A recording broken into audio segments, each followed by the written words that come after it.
Giugno secchetto, erba a sacchetto. Giugno fredin, poro contadin. Giugno caponze, contadin che pianze. Allora, questi sono proverbi che io ho trovato pensando al mese di giugno.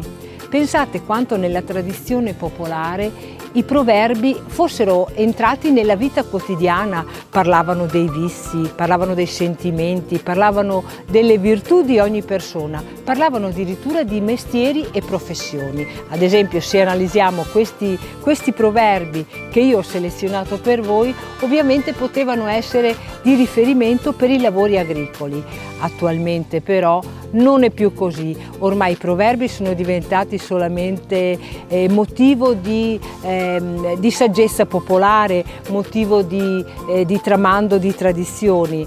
Attualmente invece in un'azienda agricola la strumentazione è diversa, il modo di prevedere, di programmare i lavori cambia in funzione della nuova strumentazione. Pensate che ormai siamo all'agricoltura digitalizzata, all'agricoltura 4.0. Però io chiedo a voi, che cosa avete trovato se noi parliamo del mese di giugno, quando noi parliamo di proverbi? Ci sono dei proverbi curiosi che ci volete inviare? Aspetto!